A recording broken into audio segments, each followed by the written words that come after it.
La parole est à Madame Véronique Louwagie. Merci, Monsieur le Président. Ma question s'adresse à Monsieur le Premier ministre. Le PLF 2021 est votre premier budget. Et à ce stade, 100 jours après votre installation à Matignon, les associations restent les grandes oubliées. Laissez-moi vous donner un exemple tout simple, celui des clubs sportifs. Et je ne parle pas des clubs professionnels, qui eux aussi sont très inquiets en ce moment. Je parle des petits clubs, comme ceux de chez moi, les clubs de Charancé, l'Aigle, Vimoutier, Saint-Ouen-sur-Iton, les Apres, pour ne parler que de quelques-uns. Que nous dit le terrain? Il nous dit que les associations sont aujourd'hui grandement fragilisées. Il nous dit que la crise a eu des impacts sur le fonctionnement général des associations qui n'ont plus d'activités génératrices de ressources comme les lotos ou kermesses. Il nous dit enfin que les impacts financiers de la crise amènent des questions inquiétantes, celles du dépôt de bilan, voire de la possibilité même de maintenir des effectifs salariés quand elles en ont. Et pourtant, le plan de relance ne fait qu'effleurer le sujet. Et pourtant, le monde associatif ne voit rien venir. L'équation est simple, pas d'argent, pas d'éducateurs. Et pas d'éducateurs, ce sont des jeunes sur le carreau. Ma question est tout aussi simple. Que compte faire le gouvernement pour que ces associations, et par ricochet la dynamique des territoires, ne s'éteignent pas? Merci.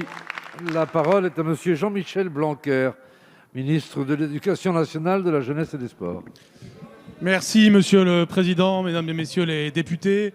Madame la députée Véronique Louwagie, cette question est évidemment très importante et vous avez bien raison de souligner ce problème puisque le monde associatif est évidemment touché, comme d'autres secteurs de notre société, par ce qui s'est passé avec le confinement et l'ensemble des difficultés liées à la crise sanitaire. Vous avez volontairement pris l'exemple du domaine sportif et là aussi vous avez bien raison parce que c'est l'illustration très forte du sujet, avec à la fois des difficultés économiques, comme tous les acteurs de l'économie et de la société pendant le confinement, et puis des difficultés aujourd'hui pour reprendre et réattirer des personnes. Bien sûr, avec Roxana Maracineanu et Sarah El Haïry, nous sommes extrêmement mobilisés sur cette question.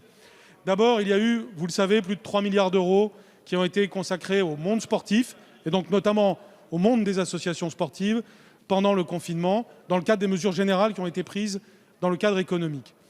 Il y a ensuite eu des mesures incitatives au moment de la rentrée. Nous avons lancé plusieurs campagnes, notamment d'adhésion aux associations sportives, dont une qui s'appelle Envie de sport, qui va au plus près des territoires et qui s'accompagne aussi de mesures très volontaristes sur le plan financier.